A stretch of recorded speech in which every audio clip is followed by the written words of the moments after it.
bíblica do livro de Atos dos Apóstolos, capítulo 18.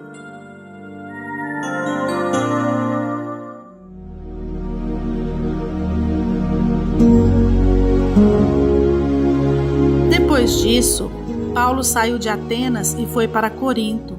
Ali, encontrou um judeu chamado Áquila, natural do Ponto, que havia chegado recentemente da Itália com Priscila, sua mulher, pois Cláudio havia ordenado que todos os judeus saíssem de Roma. Paulo foi vê-los e, uma vez que tinham a mesma profissão, ficou morando e trabalhando com eles, pois eram fabricantes de tendas. Todos os sábados ele debatia na sinagoga e convencia judeus e gregos. Depois que Silas e Timóteo chegaram da Macedônia, Paulo se dedicou exclusivamente à pregação, testemunhando aos judeus que Jesus era o Cristo. Opondo-se eles e lançando maldições, Paulo sacudiu a roupa e lhes disse: Caia sobre a cabeça de vocês o seu próprio sangue. Estou livre da minha responsabilidade. De agora em diante, irei para os gentios. Então, Paulo saiu da sinagoga e foi para a casa de Tício Justo, que era temente a Deus e que morava ao lado da sinagoga. Crispo, chefe da sinagoga, creu no Senhor, ele e toda a sua casa.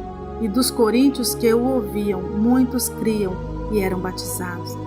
Certa noite, o Senhor falou a Paulo em visão: Não tenha medo, continue falando e não fique calado, pois eu estou com você e ninguém vai lhe fazer mal ou feri-lo, porque tenho muita gente nesta cidade. Assim, Paulo ficou ali durante 1 ano e meio, ensinando-lhes a palavra de Deus. Sendo Gálio procônsul da Acaia, os judeus fizeram em conjunto um levante contra Paulo e o levaram ao tribunal, fazendo a seguinte acusação: Este homem está persuadindo o povo a adorar a Deus de maneira contrária à lei. Quando Paulo ia começar a falar, Gálio disse aos judeus: Se vocês, judeus, estivessem apresentando queixa de algum delito ou crime grave, seria razoável que eu os ouvisse. Mas, visto que se trata de uma questão de palavras e nomes de sua própria lei, resolvam o problema vocês mesmos. Não serei juiz dessas coisas. E mandou expulsá-los do tribunal. Então todos se voltaram contra Sóstenes, o chefe da sinagoga, e o espancaram diante do tribunal. Mas Gálio não demonstrou nenhuma preocupação com isso. Paulo permaneceu em Corinto por algum tempo. Depois, despediu-se dos irmãos e navegou para a Síria, acompanhado de Priscila e Áquila. Antes de embarcar, rapou a cabeça em Cencreia, devido a um voto que havia feito. Chegaram a Éfeso, onde Paulo deixou Priscila e Áquila. Ele, porém, entrando na sinagoga, começou a debater com os judeus. Pedindo eles que ficasse mais tempo, não cedeu, mas, ao partir, prometeu: Voltarei, se for da vontade de Deus. Então, embarcando, partiu de Éfeso. E ao chegar em Cesareia, subiu até à igreja para saudá-la e depois desceu para Antioquia.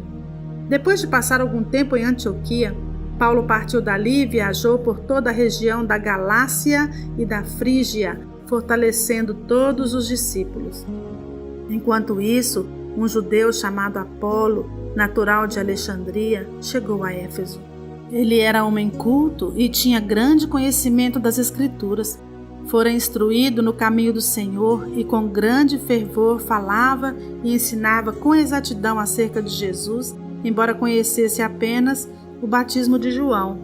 Logo começou a falar corajosamente na sinagoga.